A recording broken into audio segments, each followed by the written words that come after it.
Pois falo em 16 de setembro, enquanto o mundo comenta o assassinato daquele jovem, 31 anos, influencer, de o conservador americano, né? Rapaz morto por outro jovem de 22 anos, em Utah.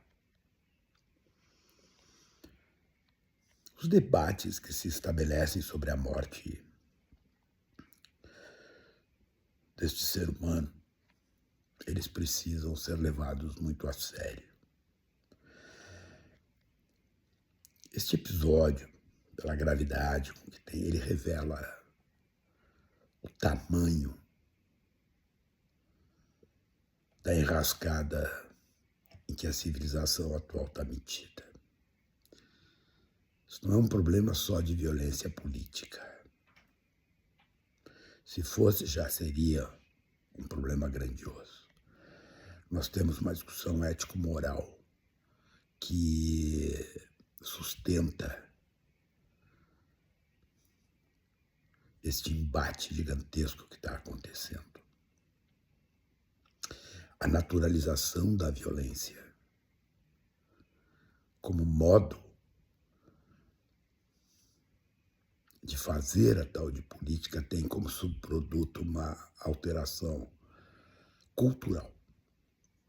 Os Estados Unidos registram nos últimos 12 meses mais de 100 casos de violência política com mais de 50 mortos. Deputados democratas, uma deputada foi assassinada, a casa de um governador foi incendiada.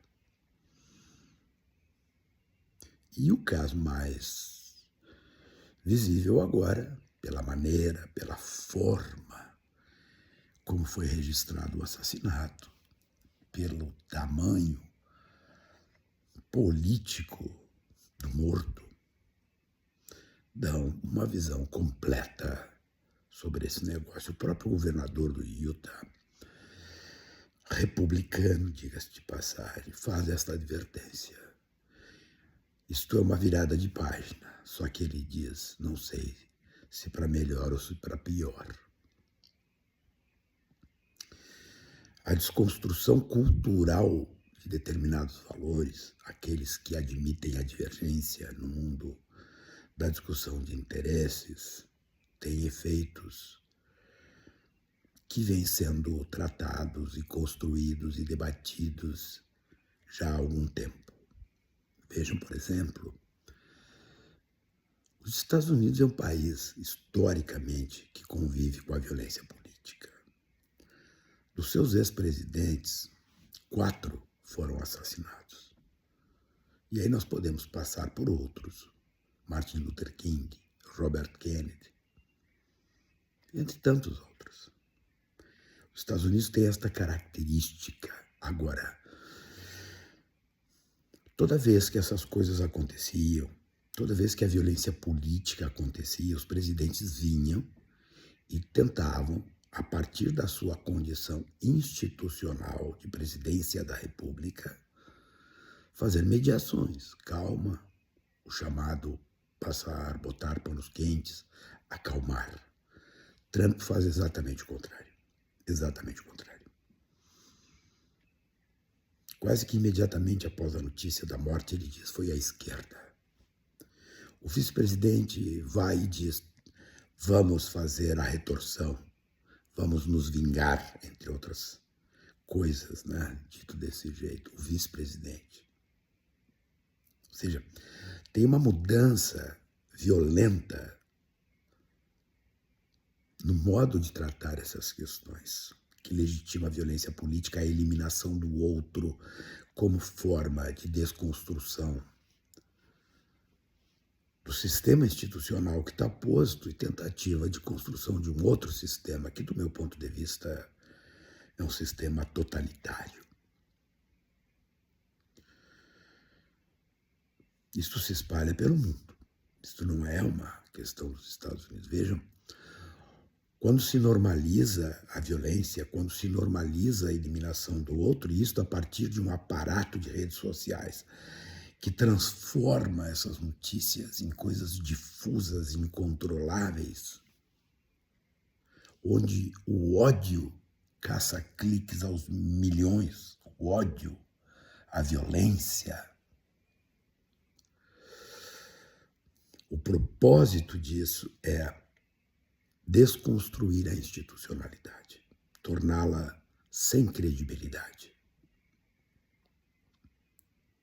Isso tem que ser analisado, isso tem que ser visto. A morte de uma pessoa, moralmente, é deplorável. Eu tenho isso para mim. Eu não consigo aceitar que pessoas consigam comemorar a morte de pessoas, mas pessoas comemoram a morte de pessoas. Aqui no Rio Grande do Sul tem uma poesia que é gigantesca, que diz assim: quem mata chamam bandido, quem morre chamam de herói. Na mão que abate não dói o fio que mata e destrói. Nós temos uma tendência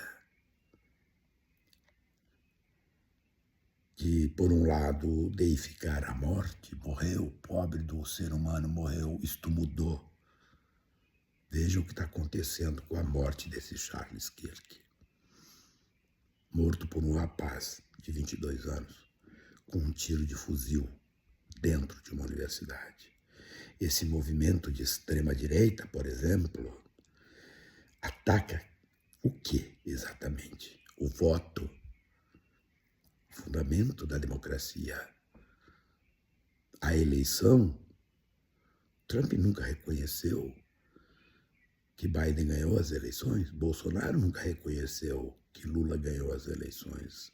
Eles atacam a legitimidade do voto, fundamento da democracia.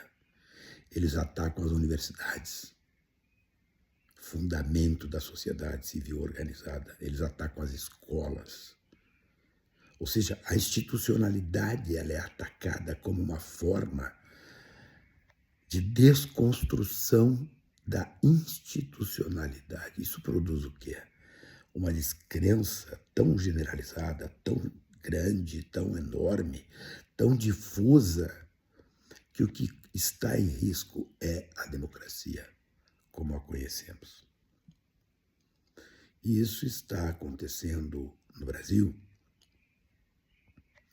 Nos Estados Unidos acontece de forma turbinada, isso está acontecendo na Europa. Portanto, o tema do assassinato desse conservador americano bota no centro dos debates esta questão, a democracia. E como a violência política se transforma num traço cultural que é absorvido por camadas muito importantes da sociedade. A violência política não pode ser naturalizada. Veja os discursos de ódio. Os discursos de ódio nas redes assumem proporções incontroláveis. Agora, quando a fala é mansa, racional, não anda, não caminha. Por quê? Porque existe um traço cultural sendo amalgamado na sociedade que recebe essas mensagens, que se enxerga nessas mensagens, que desesperançado com a institucionalidade vê na possibilidade real de eliminação do outro, daquele que pensa diferente, como uma possibilidade de construção de um novo mundo, a partir de padrões ético-morais diferentes desses que conhecemos, que convive com a divergência. A democracia é isso. É permitir que a divergência nos faça melhores. Não. A divergência se transformou num ponto de risco. Vamos de novo, reafirmo. Não te recusa a pensar. a qual a história ela é grave.